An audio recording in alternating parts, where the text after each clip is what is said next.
Hey, it's Avi, what's going on? Today, we are going to take a look at the intro riff for The Way the News Goes by Periphery. You're going to learn how to write a riff like it, we're going to play it, we're going to do a quick analysis, and then we're going to re-engineer it into our very own riff. Let's hear how it goes.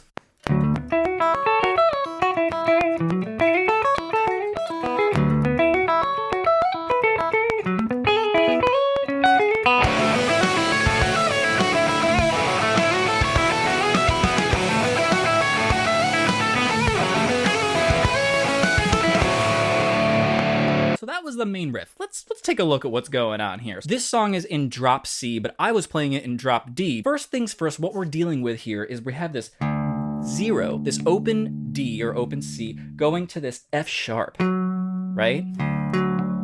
So we have that happening simultaneously. And then we do a nice little hammer on up to 12.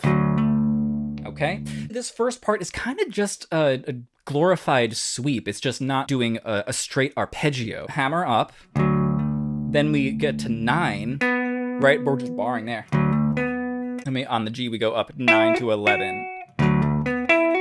Just like that. From there, we do this open E, hammering on to the 9th fret, and then we're outlining this kind of F sharp minor chord. This little F sharp minor triad here, this arpeggio. Then we have this cool thing where we go down, a slide down from 12 to 9, pulling off to 0, and then we're playing between this big 9th. You hear that? It's kind of leaving it all out there. Notice how these pull-offs and these open strings are really adding so much color. There's not a point where we stop during this riff, and that's one of the things I love about it. So that's the first little micro phrase that's happening. That's, if I were to teach this to a student, I would say to do just that one part as a little phrase into itself. Just practice that. There's kind of 3 main phrases here in this riff. We just tackled the first. The second one starts here on the 7th fret, going up to 9, and we're doing another type of kind of general sweep motion. So the way I'm picking all this is all down strokes, just like I would a sweep pick. Just like that. And the E, F sharp minor 7, E is the 7th there. So the fact that we keep hitting this E makes it a chord tone in that sense. Right there. That's beautiful. That is a beautiful chord. That would be the F sharp minor without the 5th, and this 7th below the octave, actually. This would be an F sharp minor over E. Then we slide up to 13. And then we kind of mimic it, except we instead do an open B instead of what would actually be the 12th fret. Hear that? Look at my face. It's so weird. But what's so cool about this is really exemplifying the octave trick. And oh my God, this is such a great example of the octave trick at work. We have so many of these octaves happening and these open strings that don't have to be down the octave, but it makes it sound so much more dramatic and has so much more affect and so much more feeling because they're so far away. That distance is just so far. So that's that whole second phrase. That's it. So from there, we start our third and final phrase. We're going up the same way that we did on the very first phrase. But now with our pinky, instead of sliding down, we're sliding up to 14. And doing the exact same position we did when we slid back to 9. We went. We're doing the exact same thing. Right? The same exact position, not actually all that hard. We're just going up instead of down. And it's beautiful. We still have that open E happening. Now we have a little tail at the end, which finishes this third phrase. We go up, then we go right back down. And now we slide up to 14.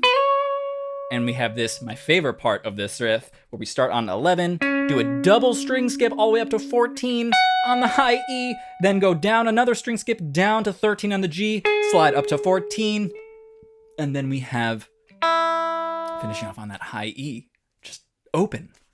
Like, what?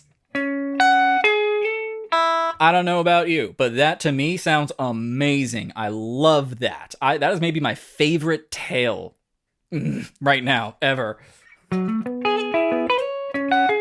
Oh my god. Doing these slides on this SG is not fun, by the way.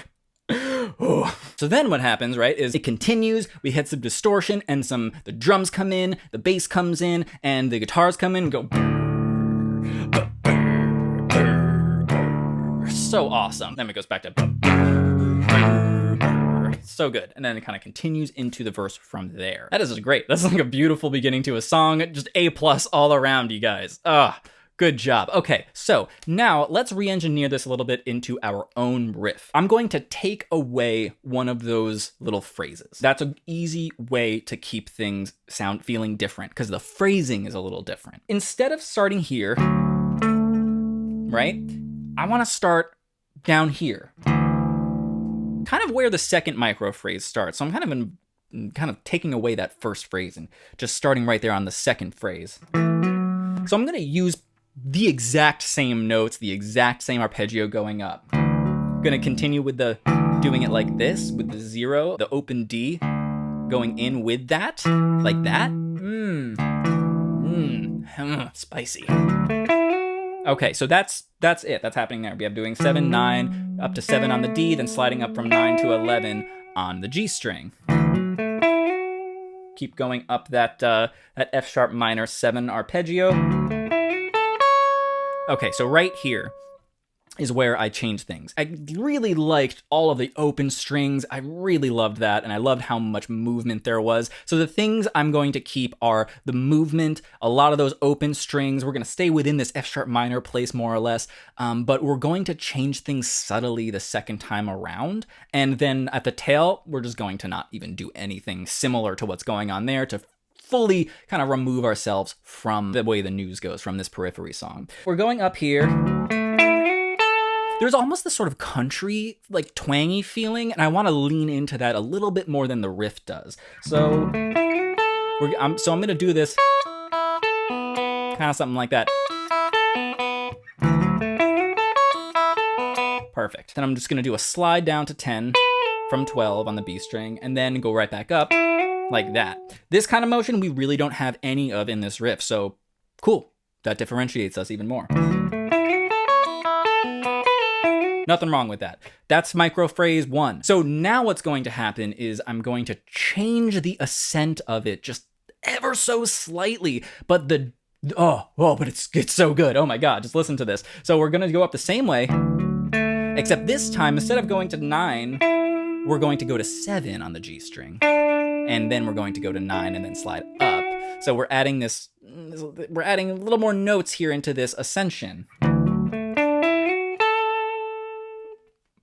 That's different. So the first one we do the exact same thing that Periphery does. But this time, the second time, we're gonna alter that a little bit. Go up from 7 to 9 and then sliding up to 11. And then we're gonna kind of take the tail. I'm gonna move it up here. Yeah.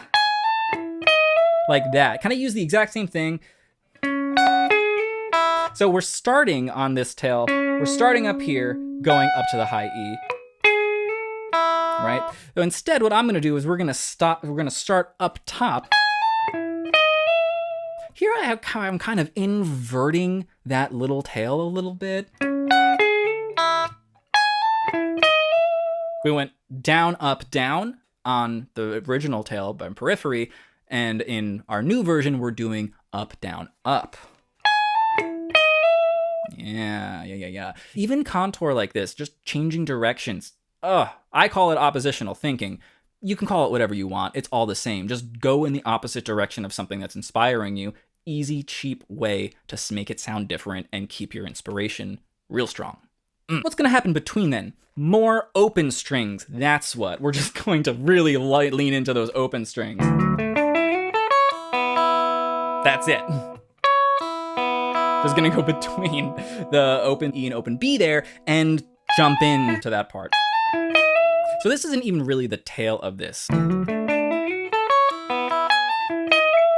So that's number 2. I guess we aren't taking away that one of those phrases.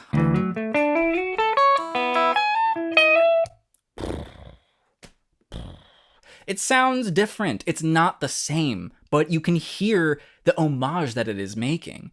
Oh, it's just so good. It's just so good. I'm gushing over my own riff now that I'm writing just because of how good Periphery is. Your inspirations make you better. That's one of the reasons why covering songs is such a great idea, because it allows you to get into the nitty-gritty of your favorite songs. One last part to re-engineer here.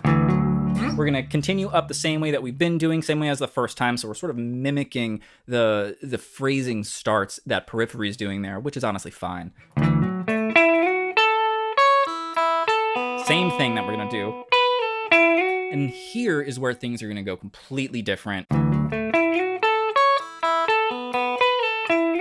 We're right here. We're gonna go down to 9 on a position change with our first finger, and then slide down to 7. Okay, just like that. All right, then we're gonna have this nice descending line. And then from here, a little triplet. Yeah. Okay, now from here, I'm gonna do a string skip up to 7, and then go back, and then go to the D string. Do you hear that second? We actually are kind of still using some of the material from the Periphery song. We're just taking it down an octave and taking away the big distance from it. Nowhere is there such a linear place in this riff, so that really sets us apart a bit there.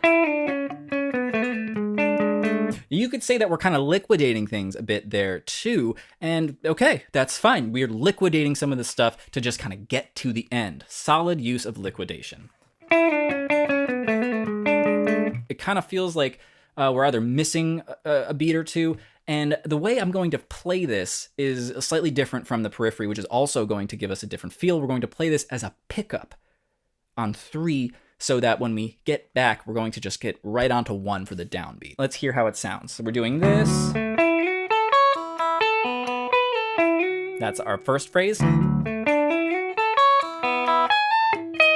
Second phrase.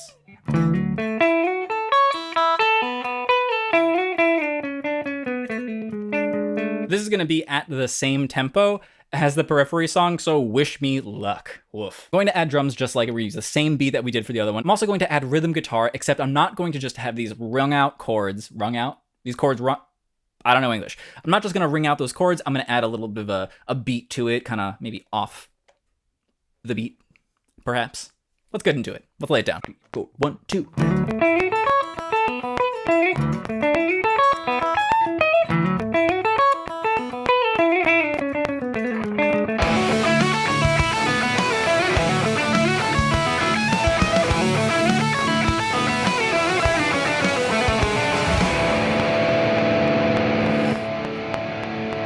You guys, my dude, that was so cool. So there you go. We took The Way the News Goes by Periphery and turned it into our very own riff. We re-engineered it. We did a lot of the same stuff that it did, except we did some classic oppositional thinking, some classic contrary stuff, and we're able to keep so much of the stuff that was really inspiring me at least, from this riff. The open strings, the constant movement, the disparity, the gigantic leaps between some of the notes. Love it. Love it, love it, love it. That was so, so nice. And we really didn't have to do all that much. Notice just how much I took from the riff. We even went a little bit further with some of the parts. Right there, that part feels really like kind of twangy. And we kind of did another twangy part that just kind of was in the same light of it. So really, really fun stuff. If you're interested in doing what I was just doing and learning some of the tools that I was just using to make this brand new riff out of an already existing amazing riff, check out my free guide, 7 Ways to Write a More Effective Melody. I've got 7 tips, it's in the title, and it's good. I mentioned one of them already, the octave trick. So easy. Pop up and down an octave. It's so dramatic and beautiful. So many people have already downloaded this thing, so please go and get it yourself because it is so, so helpful and it's free, dude. Thanks so much for watching and for hanging out with me today. I'm Avi, and don't forget to be awesome.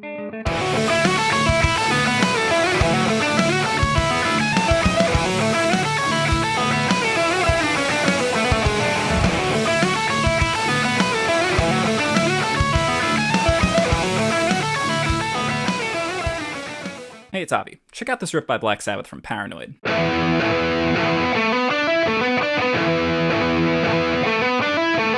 that was Paranoid by Black Sabbath. Let's dig a little bit into this riff. What's happening here? We are like all up in the E minor pentatonic on this one. Right up here.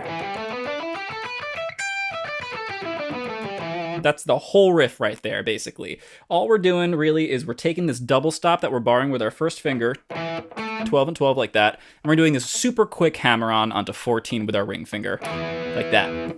We do that 3 times.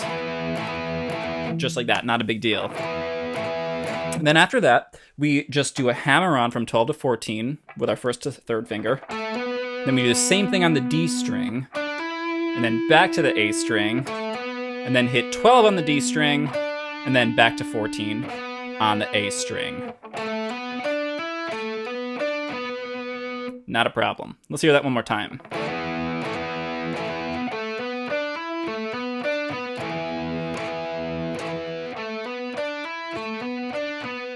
So that's an easy but a goodie. So that happens, and then as we saw, we go into the verse riff. Finished with my woman, 'cause she couldn't help me with my mind. That's it. That's the whole riff, right? Oh man, not a whole lot to talk about here. I wish there was more, but there's this is a really fantastic case of, less is more. For sure. This is just an iconic riff that stood the test of time, and there's really not a lot going on in it. Essentially, we're just staying in E minor pentatonic. We can just chill over it. We're just chilling on that. That's 4 to 5, 7 to 1. Well, 4 to 5 in minor. That's really, I guess, 3 to 4 in minor pentatonic. Scale degrees. Right? It's easier to think about this in the minor scale because you're able to then imply some form of harmony or implied harmony there, just for the sake of knowing what's going on, right? Because that really feels like a resolution, which is echoing the minor resolution from flat 7 to 1. So in terms of analysis, it's helpful to still use the minor scale degrees, even though this is solidly a minor pentatonic song and it's living in minor pentatonic like the whole time. All right, let's re-engineer this into our own riff. So the first thing I want to do is think about what I like about this riff. I really like the intro, like that. I really like that hammer-on to the 12, from the 12 to the 14. Right, so in that we go.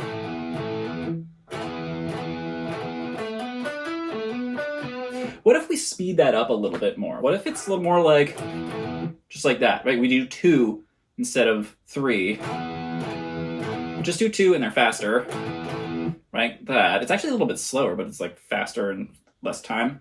And then maybe like that. In the verse to Paranoid, there's a part where it goes, and then in one of the guitar parts, sometimes we have that like that. It's like this pop up on top, pop up on top.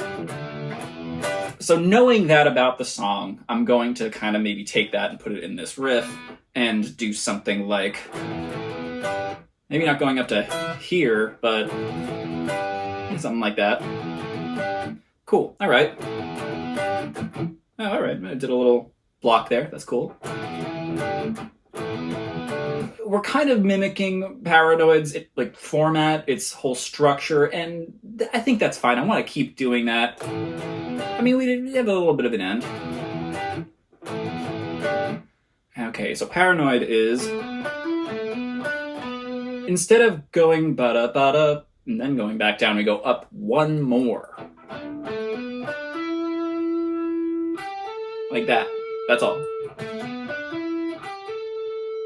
Then just continue, do the same thing.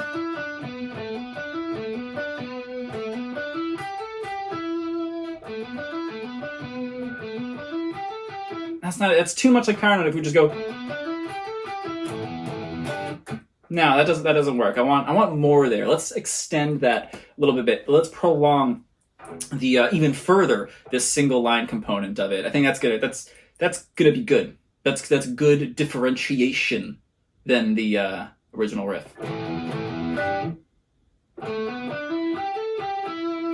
All right, so we kind of worked our way up. Let's work our way down. Let's add some balance to this. I'm a Libra after all, and that means literally nothing.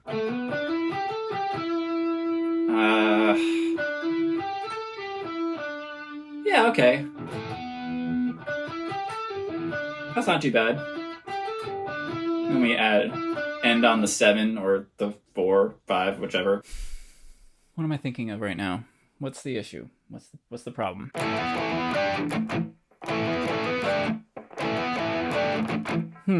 I really like that block. I think that adds a lot of momentum there. I don't know what the shoulder movement is, but you're seeing it.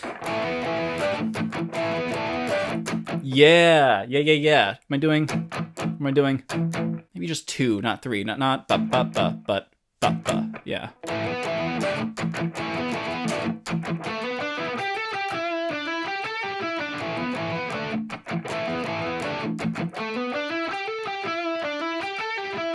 Yeah. Kind of fragmenting that last part.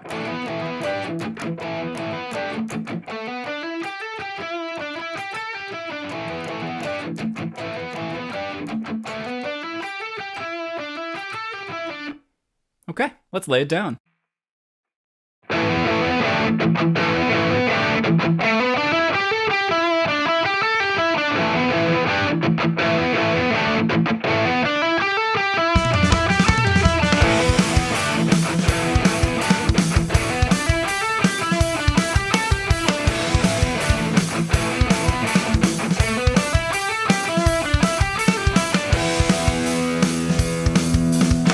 The other one we want. Oh, I guess we don't actually need it. No, we don't need it. Okay. So there you go. That's how you can take Paranoid by Black Sabbath and turn it into your very own original riff by using the exact same stuff. Same tempo, same key, minor pentatonic. We just took what was there, rearranged it, took something from the verse that we know is there. Yeah, maybe that's cheating a little bit, but whatever. And put that in there to make a totally new riff. And this holds up.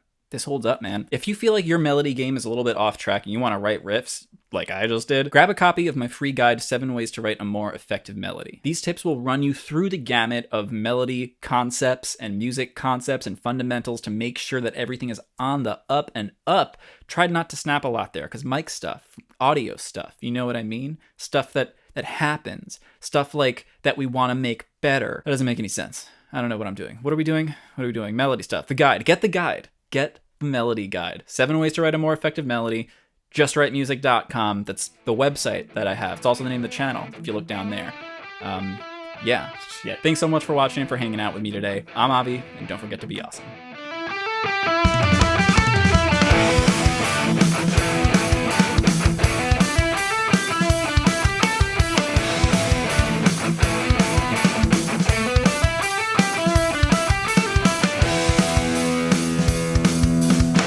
Hey, it's Avi, and today I'm going to show you how to write a riff like the Hell Song by Sum 41. This is one of my favorite bands, one of my favorite songs. I love teaching this song. First, I'm going to play it for you, then we're going to do a quick analysis of it, and then we're going to write our own riff based off of it. Let's get into it.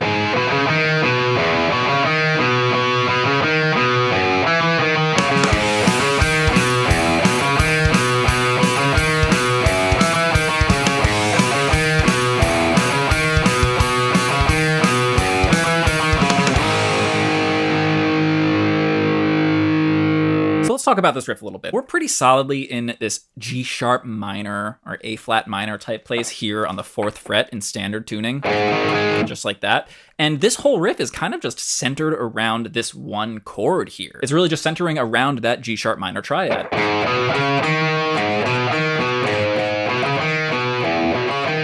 Right? What's happening after that, though, is we're jumping into these different chords by changing the first note. We do the G sharp, then we go down to the E, and then we go to the B, and then we go to the F sharp. And that's like a really common chord progression.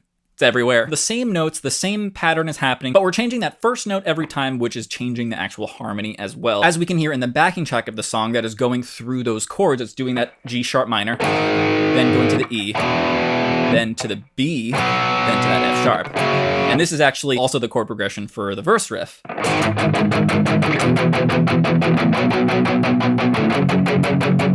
Now that we have the chord progression down, let's look a little bit further into the melody. So we're starting on that G sharp, we're jumping up to the 3rd here, is B. But then we're using a passing tone on the C sharp to jump to the D sharp. right? Do you hear how that C sharp is this kind of transitory thing? The B and the D sharp are chord tones, which means they fall within a G sharp minor chord. But that C sharp does not. We're just using it to pass right on through, and it sounds good in the melody. And we continue that. That's the main component of the riff that keeps repeating. Everything else sort of changes around that until we get to the very end of the riff. We have a tail, just like many riffs have tails. We just do 6, 5, 4, then back to 1. 6, 5, 4, 1. So all in all,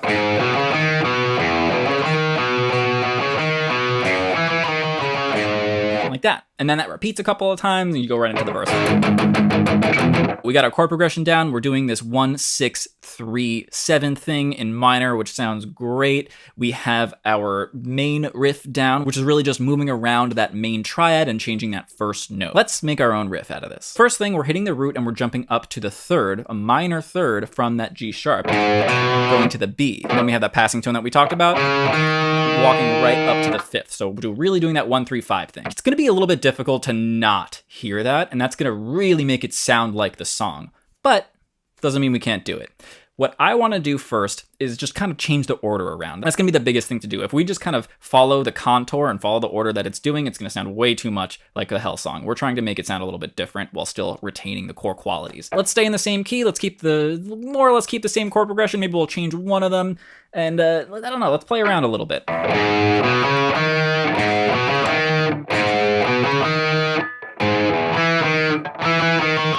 Okay, so we have that tail that goes like that. Maybe we use that 6 on the 2nd fret of the D string, the 6th in this G sharp minor key. What if we use the E that's in the tail in the beginning of the riff?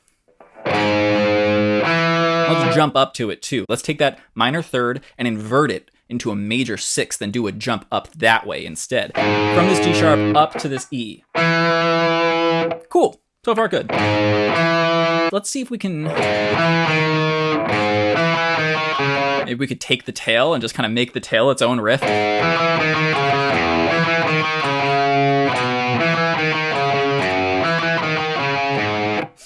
That kind of works. We're not going to do, I'm not going to be that lazy. So let's I do like the descent. Let's keep that. I like that. Let's do that first note thing that the guys from Sum 41 are doing.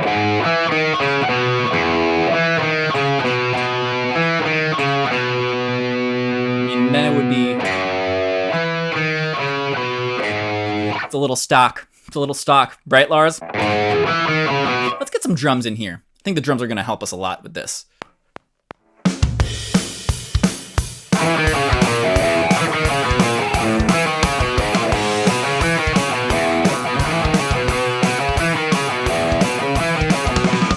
Like defaulted to that right at the beginning there when I was playing.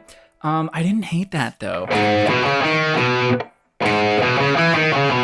That might be different enough, actually. There's not much more you can do by dancing around a triad like this. It's really difficult to make it sound super different. One thing we could do, we could change the key, but that's just kind of moving where we're starting, and I don't want to do that. I feel like it's a little bit cheap. I'd rather keep things in the same harmonic realm. I like that. This is how it works though. You know, your fingers are going to find things that feel good. Even if you're doing the riff itself, you're varying things. So we're changing things by having ba-da-da-da-da, ba-da-da-da-da, instead of ba-da-da-da. We have totally different rhythms. Ba-da-da-da. We have this descending eighth notes instead of hitting these quarter notes. Ba-ba-da-ba-ba-ba-ba-ba-da-ba-ba.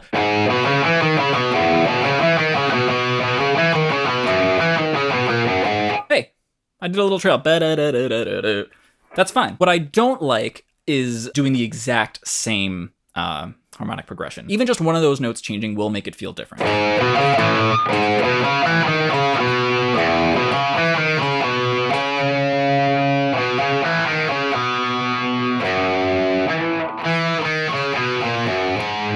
Okay. I liked going to the C sharp. That sounded nice.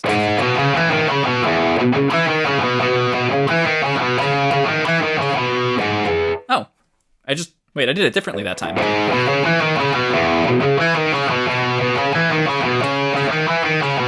Do I like it instead of the B or instead of the F sharp. I think I actually like it instead of the F sharp. You know, in the last part of the chorus of the Hell song, they are using something like right at the end. They like change the riff a little bit. They do some really cool variation like that. But that's just a descending scale, and that's not copyrightable. So at least not yet. I think it's about time to lay it down.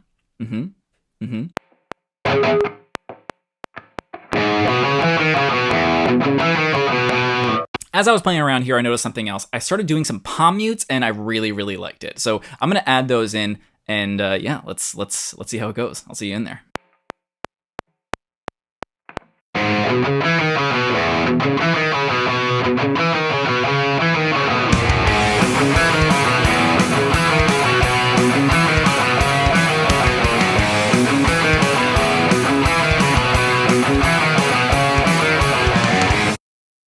That was super fun. Yeah. That was great. Awesome. So there you have it. That's how you can take the Hell song by Sum 41 and turn it into your very own riff by, well, you.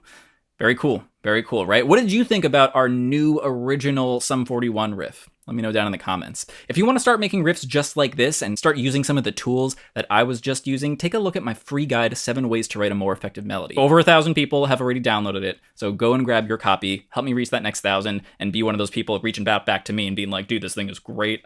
Thank you. It's a weird way to say that. Thanks so much for watching and for hanging out with me today. I'm Avi, and don't forget to be awesome.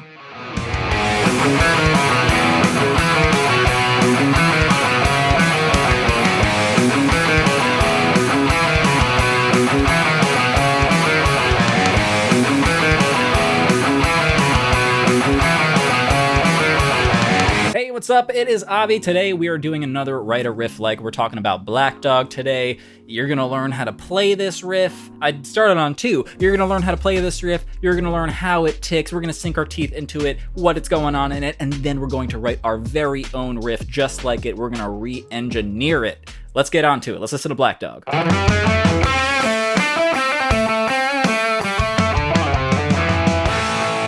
Child, the way you shake that thing, gon' make you burn, gon' make you sting. All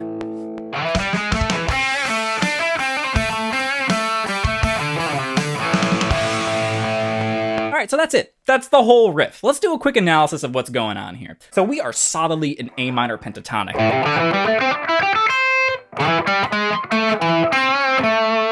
A minor pentatonic all the way for this one. And we're really truly just living in this classic blues scale where we're adding our leading tone right below the root.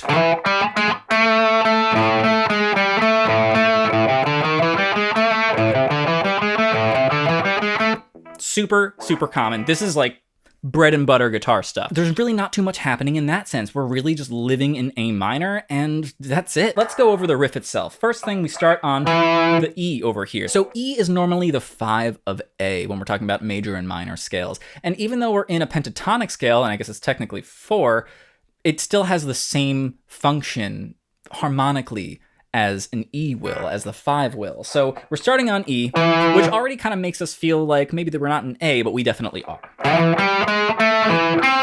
So we're just rocking up 5, 6, 7 there on the D string. Nothing too hard there. And then we jump up to that G string on the 5th fret. Add a little bit of a bend here for color. Just like that. That color bend, it's like a quarter tone, maybe less, and that color really adds some serious, bluesy feels to that note. So then from there, we just go up here, 7, 9 on the G string. So 7, 9, and then a nice little triplet between the 5, 7, 5 on the G string there. Then we're repeating that sort of like this is very much that part of the riff is really what's making us feel established in A minor pentatonic. Run. We have a nice repeat of that already establishing. So that tail there, 5, 7, 7, not a big deal. We're just doing like 7 to 1, or in minor pentatonic, I guess this would be 5 back to 1, 5, 7, 7. Now this is the tricky part here. So all we're doing here is we have the 5, and then as soon as we hit 7, we're gonna slide back down to 5 on our 3rd finger. Just like that. Then 3, 5, and then just our open A. Power chord. We even have a second one. Right there, right? And then vocals come in, they do their thing, and then, you know, hey, we get some bluesy sting.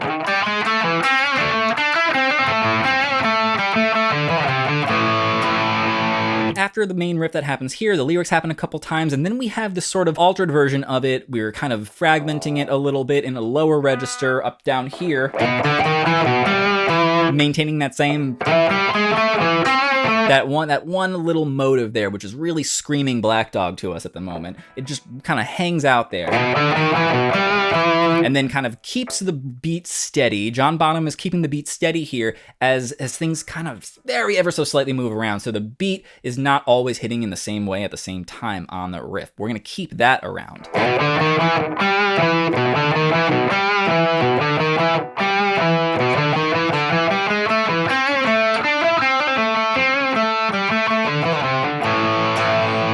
Let's re-engineer this. First off, just like always, we're going to stay in A minor. We're going to stay in the same key. We're going to use the same scale. We're going to use the same drums. We're really going to keep a lot of the same here. The one thing I'm going to not keep the same, however, is the space for the vocals. It will make it sound a little too much like Black Dog, and this is really that main riff that everybody learns. So I'm going to focus just on that part that we played so far. I really like the...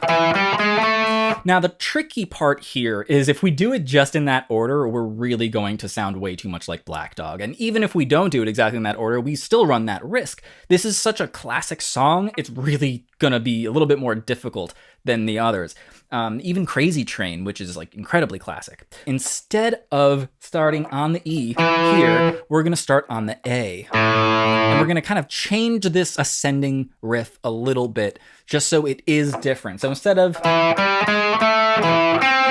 We're going to take away some notes. We're not going to do the full, not going to hit that tonic, that A, until we kind of have to. Really going to kind of avoid that a little bit more. So that's how that's going to sound. We're not even going to hit that A. All right, so we're doing the A at the beginning. So we already have the A at the beginning, so it's okay that we don't hit it in the same way as Black Dog is there. Then going to the E, right up there, and then we're going to start that bluesy chromatic scale, but then we're not going to go to the A. What instead we're going to do is hit up the G string on 5, and we're also going to do a double stop with our first finger as a bar, and we're going to kind of do that same quarter tone bendy feeling bluesy thing, but we're going to do that with both G and B. So it's going to sound a little bit different like this, right?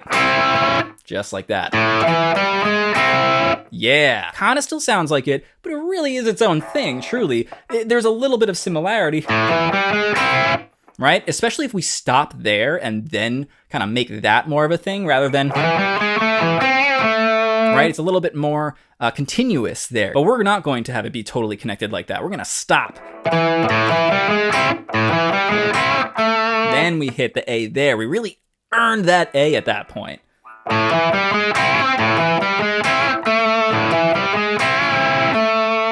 Okay, so now we have this fun little beginning part. Let's get a tail going. So what's happening with Black Dog? We're up here. That's what we're doing with Black Dog here. Let's maybe do something kind of the same, but a little bit different. We'll play around a little bit.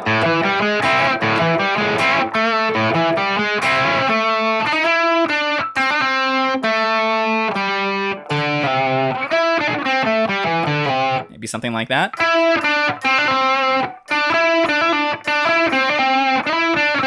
So instead of going 7, 9, then the triplet there, I'm going to kind of switch that around. We're just going to do just a descending line instead of going up. So just like that, something like that.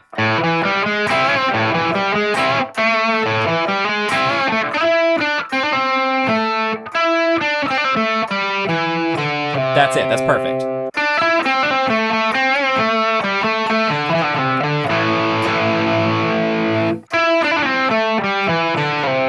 Yeah, we still have a... That's great. We still have the little triplet there. Kind of sounds a little bit like Black Dog there still, but we don't have that slide, which is fine. Oh, we have the slide there actually on the G string. And we have it going down. like that, which is fine, okay? Cool, and then we're ending on 3 here. So that's good. We're not ending in the same way that we did in Black Dog either, and that's a good thing. That's going to keep us feeling separate from it. So let's hear that a little bit more.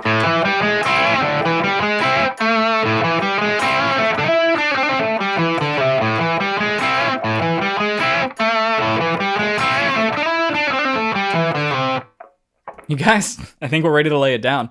Let's do.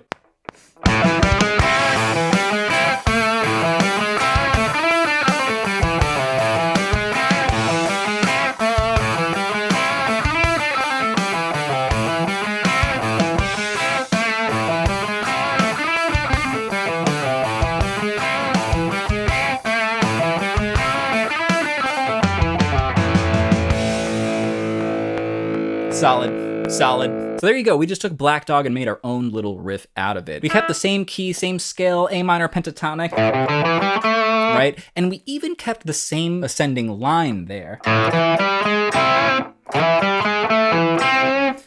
Very similar, but not the same. And not enough, honestly, to anyone to call this plagiarization. It's truly not. Enough is different that's happening. Even though we're hitting some of the same notes, you can hear the reminiscence. You can hear how it is an homage, how it's inspired by, but it's different enough that you won't really get into trouble for this. The big change in the rhythm is so huge as well. That really makes it its own thing. That if there was one component of this new riff that really makes it stand out, makes it feel different from Black Dog, it is that. If you want to learn the same tools that I just used and make sure that your melodies are up to snuff, that your riffs are up to snuff, check out my free guide, 7 Ways to Write a More Effective Melody. Over 1,000 people have already downloaded it. It's got some fantastic stuff in there, and I've gotten great feedback from it over and over again. In fact, I have some more really fun, big stuff happening super soon, like this year soon, like maybe before the summer, hopefully. Go and grab that so that you know exactly what's going on when. Thanks so much for watching, for hanging out with me today. I'm Avi, and don't forget to be awesome.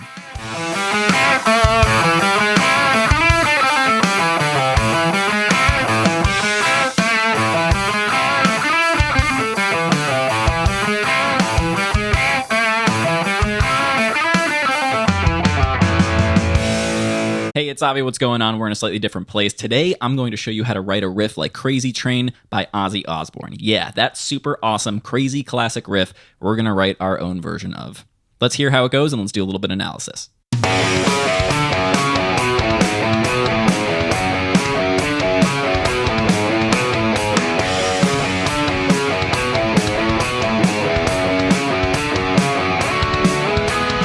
There's actually not a whole lot going on here, way less than you might think. Really, we only have a couple of things. We're seriously in this F sharp minor scale.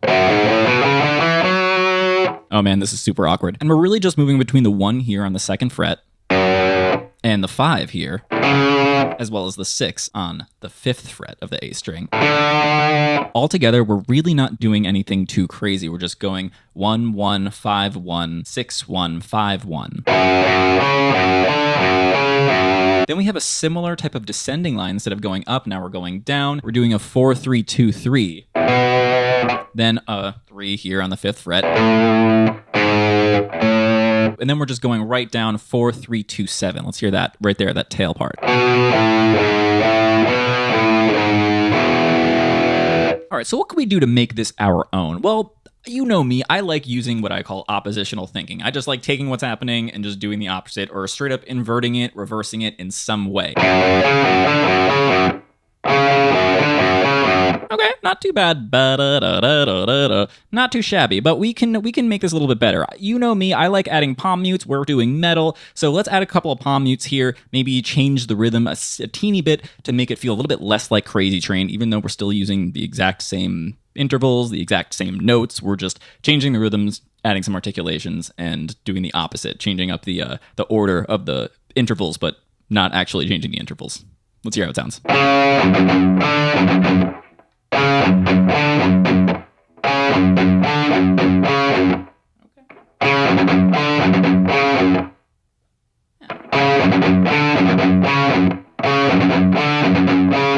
Okay, I like that. Now we just need a tail. We're already so close to done. This is gonna be a super short video.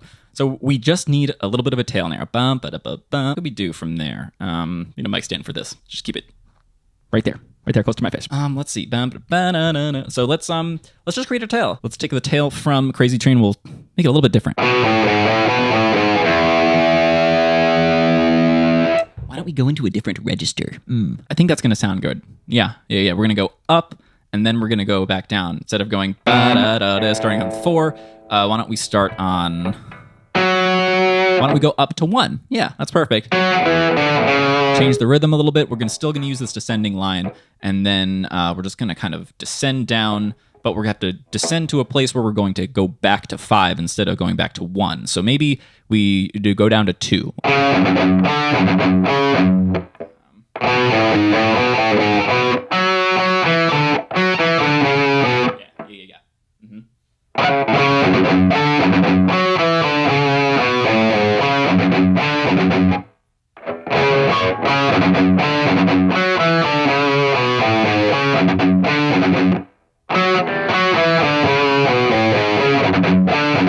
I think we want to do a little bit more oppositional thinking, though. A little bit more. So there's a lot of going down. How about Crazy Train only has a tail, one single tail. We have ba-da-da-da-da-da-da, and then we have the ba-da-da-da-da-da-da, right? So what if we add a varied version, a second version of the tail, so that we can further create more of a difference between Crazy Train and our new riff that we're trying to write. Crazy Train ends with this D going to an E, so that it's setting up the verse going to an E for which is 5 of A, which is what the verse riff of Crazy Train is in. We're in this A major place.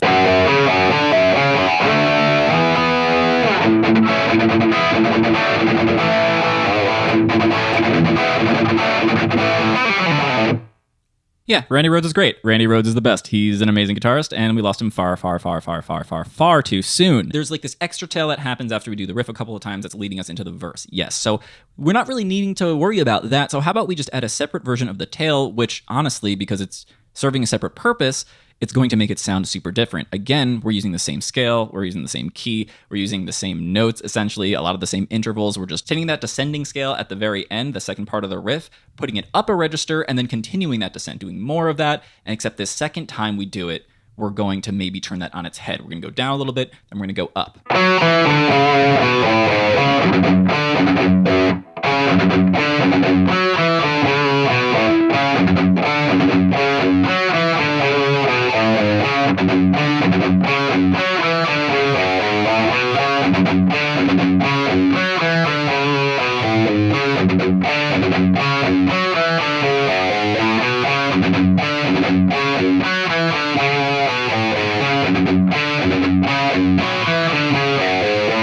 I like it. It's really great. It sets us up, still sounds like Crazy Train, and yet it's pretty different.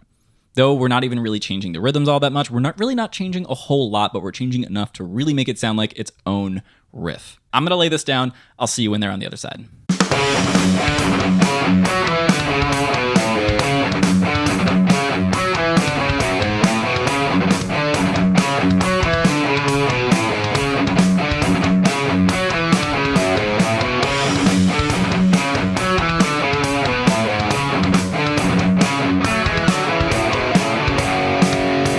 That was dope. I liked it. You guys, I think that sounded kind of cool. What did you think?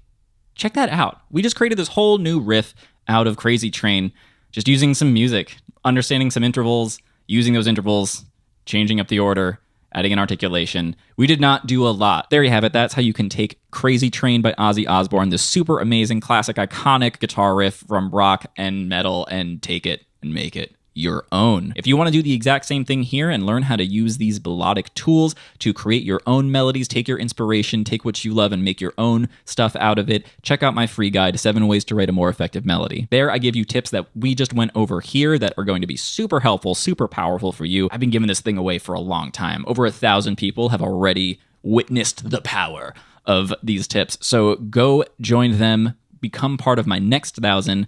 Head to justwritemusic.com. There's a link down in the doobly-doo. Thanks so much for hanging out with me today. Doing video engagement thing, and I love you. Yeah, I'm Abby. Don't forget to be awesome.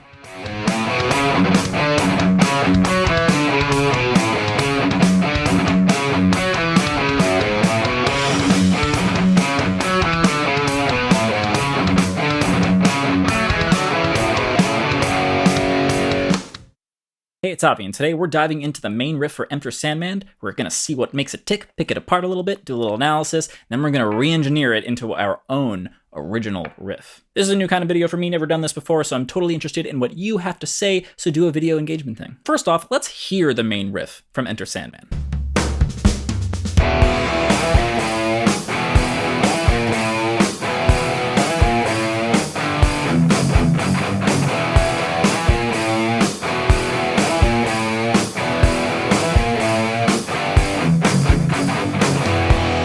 So that's Enter Sandman by Metallica. Now, let's see what makes this tick. First off, we have this big ol' open E power chord right here at the beginning. Right? Full power chord, 0, 2, 2. Just like that. So the thing about this is that it's coming in on the and of 4 right before the downbeat. That's what makes this tricky. So it's like this. 1 and 2 and 3 and 4 and 1 and 2 and 3 and 1 and 2 and 3 and 4 and 1 and 2 and 3 and 4 and 1 and 2 and 3 and 4. So right from there, we have this open E power chord going up to this octave on the E of the 7th fret of the 5th string. And then we have this jump down by a tritone, or by a diminished 5th. Super metal, the most metal you could get, the most metal freaking interval there could be, right? And right from there, then we just go down 1 fret to the A. Right? A is our 4th in E minor, which we're solidly in the key of E minor here, if we're in standard tuning, which normally they play this in. That's really all that's happening here. That's that main riff, right? There's a tiny bit of this, a little bit of a bend, kind of a color bend. It's like not even barely a quarter tone.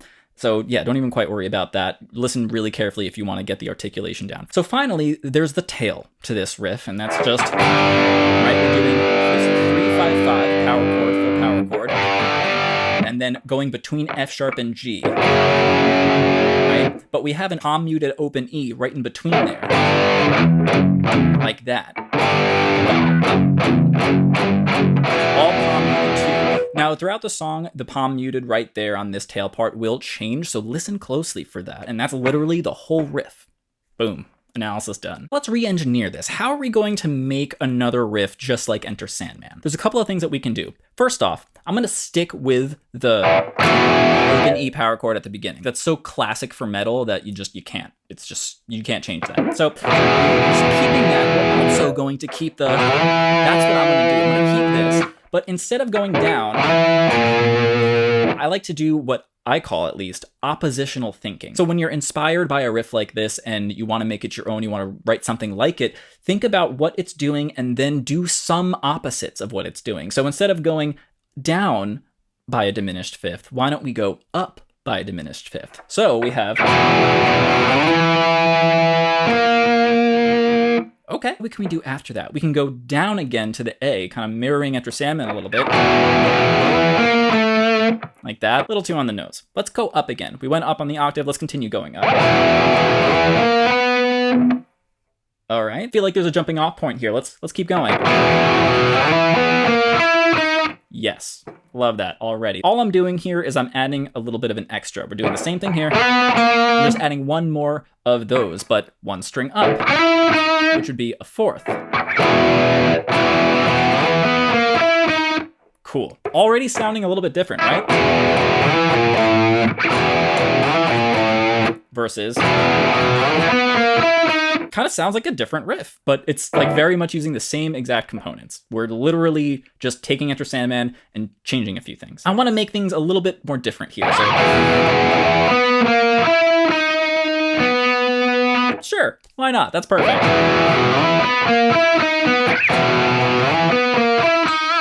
Love it. See how it's just kind of forming on its own? I'm just letting the idea take shape, especially once we already had that starting point. Enter Sandman is our starting point, and now we're just kind of letting the idea fly free. What we're essentially doing here is something called variation, and that's like the key to taking things you like and making it your own. Let's keep going.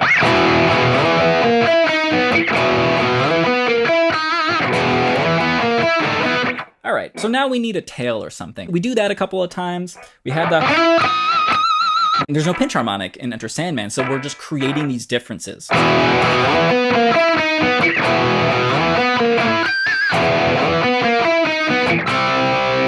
Oh, Okay, C works. All right, kind of went to the 3rd fret, kind of by muscle memory there. But I went to the A string, the 5-string power chord there. I like that. I like that. It's the same place, but it's a different chord. I don't want to do the same thing that they did, right? So if we did the same thing on the upper chord here, it's different, but it's too much of the same. Even something like that, just changing up the rhythm here, changing up the chords. So instead of alternating between the C and the B like they're doing here between G and F sharp, why don't we do this kind of, use this oblique motion, C power chord, and then just leave this G where it is, and then take the C down to a B, like that.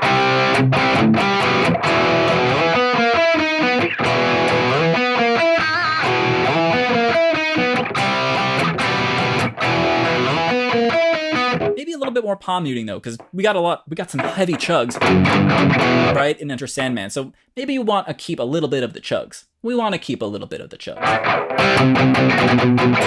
All palm mutes would be. That's not bad.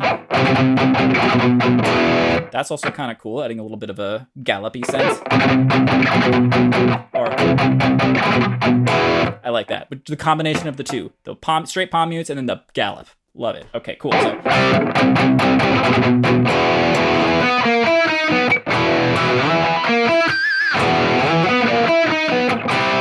Oh, darn it. Wow, I really want to do that. Huh.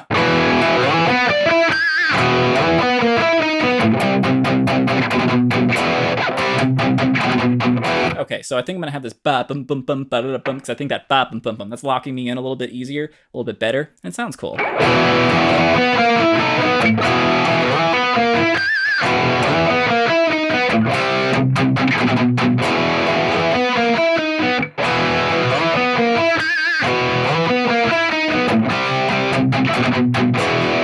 Cool. Okay, so we got some like interesting time meter stuff happening. We gotta figure that out.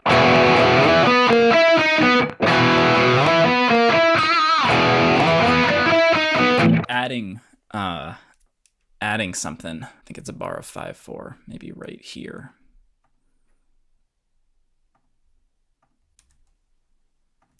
Let's see how that works. 2, 3.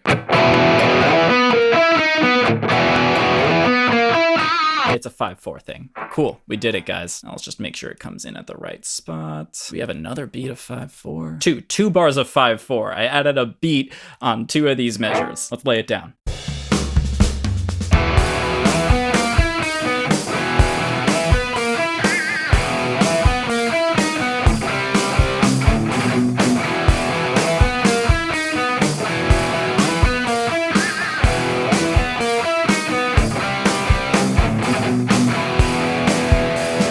So there you have it. That's how to write a riff like Enter Sandman by Metallica. If you want to learn how to write melodies and riffs just like that and make them super awesome, check out my free guide, 7 Ways to Write a More Effective Melody. I've been pushing this thing for years. It's free, and over 1,000 people have downloaded it, which is crazy. Go and see for yourself, see what all the fuss is about, and help me reach that next 1,000. Head to justwritemusic.com. There's a link down in the doobly-doo. Thanks so much for watching, for hanging out with me today. I'm Avi, and don't forget to be awesome.